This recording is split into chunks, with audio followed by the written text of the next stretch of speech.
Okay, it is May 14th, day 2 of planting edible seed for 100 days.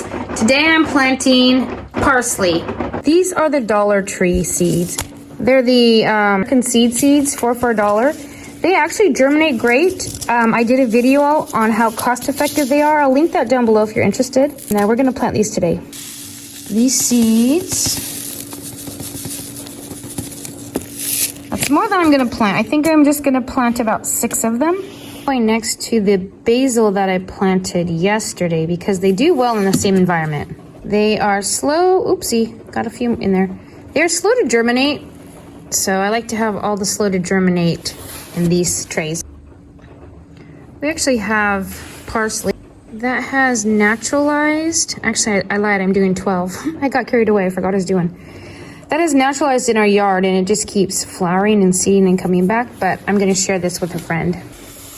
Okay, wake up little friends. We are ready for you to grow. This small seed, I just barely cover it and then push it in.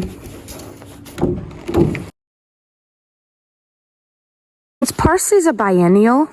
The second year, which this is the second year for this guy, the plant goes to flower. Here's a nice one. So this is just gonna be a beautiful bunch of flowers pretty soon.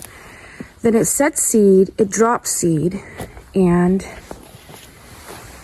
new growth comes. This seed came from the plant that dropped seed last year. We've got several plants growing. And then next year, flowers will grow up in the spring and the cycle will repeat.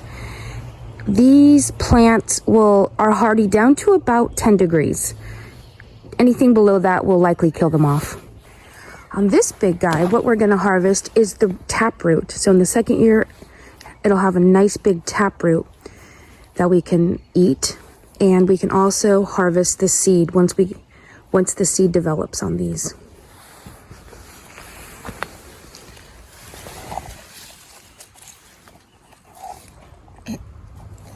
This little guy is like a little shrub. It's so big. Can anybody guess what I'm gonna plant tomorrow? If you have a guess of what I might plant tomorrow, go ahead and put it in the comments below and we'll see if you're right.